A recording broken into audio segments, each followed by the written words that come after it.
mic is on, and we're back with day 3 of ranting about love. I'm gonna change up how I've been doing this. It's still gonna be 7 minutes and 7 days, but not 7 topics, because it's hard to get into depth of each one of them on such a short time. 7 minutes on the clock.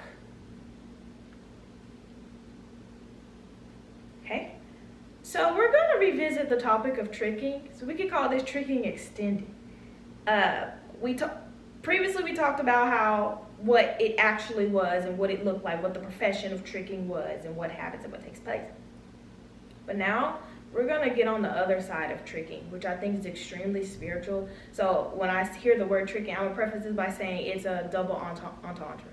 It's a double entendre because you have the literal example and then you also have the spiritual side. So tricking explained. How do I even?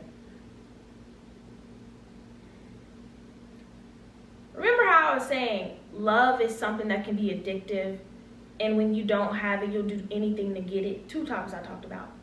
One of those things is people putting love spells on people. That's also tricking.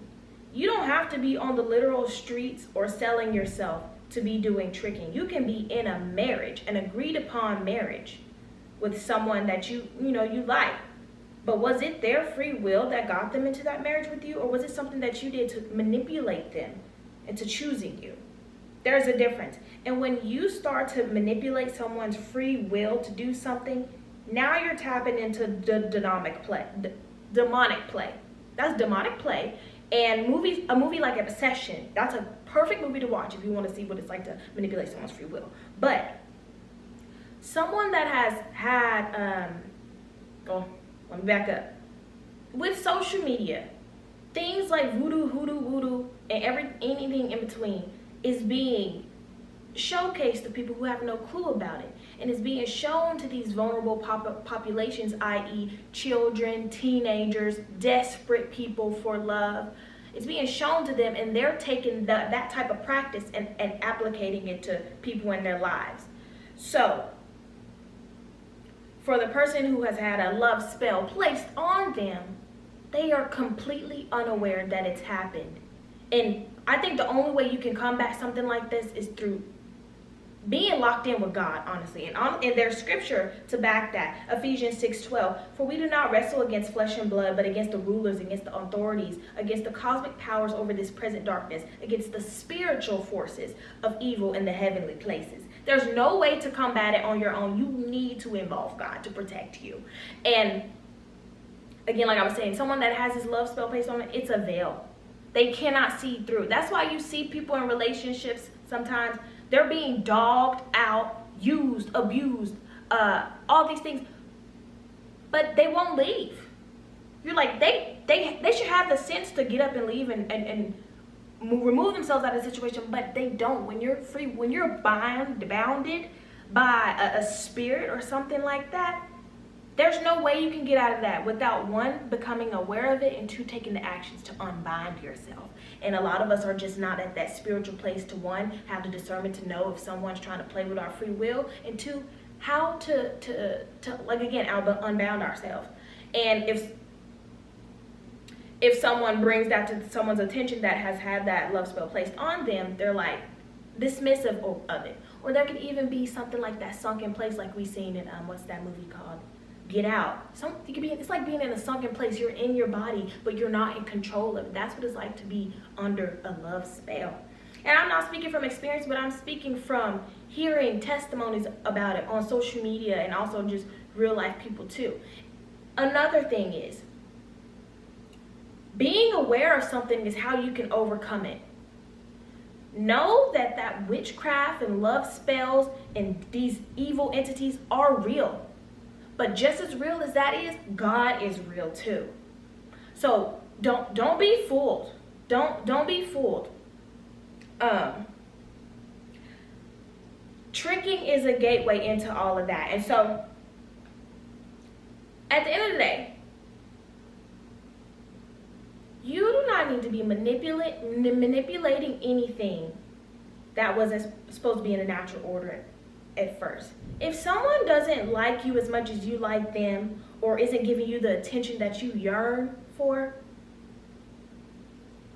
you're gonna have to pull up your pants, put on them boots, and get to step in it and have some self-love, which is learned, but you're gonna have to acquire that to learn how to walk away, because then if you don't, then you're gonna start tapping into these other demonic realms to satisfy your soul, satisfy your situation, and after that, it can end so terribly.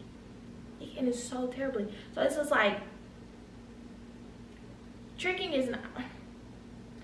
overall is just a very slippery slope. I understand there's people who have to do, and that's another thing too, misinformation. Tricking being glamorized by people without the full story being disclosed, because there's a lot of women, green, naive women out here who think that tricking is a shortcut to success, which that may be true, but it's like, what are you exchanging for that success? Are you exchanging your dignity? Are you exchanging your literal body? Are you exchanging your sanity? Tell me how that's worth it. It's not worth it. But it takes a certain kind of person, a certain type of person that's not tuned into their moral compass or just ignorant of it, to be able to lead that lifestyle. There's also another person who has to lead that lifestyle out of desperation, because that's their way of survival. There's people who trick because that's their only means to putting food on their stomach, on the table, putting clothes on their kids' backs or anything like that. And then there's other people who do it just because it's easy and they don't want to get out here and work on their own, or they just want things to come to them, or it looks cool. So I like it all comes down to heart. Where is your heart? What's your heart posture? What are you willing to do and why?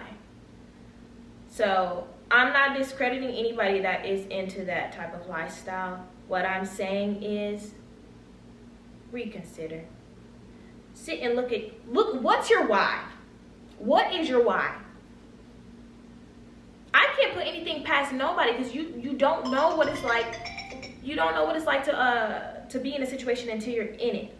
But it's all about trying to overcome that. Are you trying to stay where you are, which means you're going to continue to trick, or are you going to overcome it and get yourself to a place where you no longer have to trick anymore?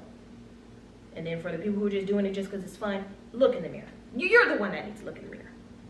So that's all for today. I really feel like I just didn't even really get really into it for real, because it's like it's so complex.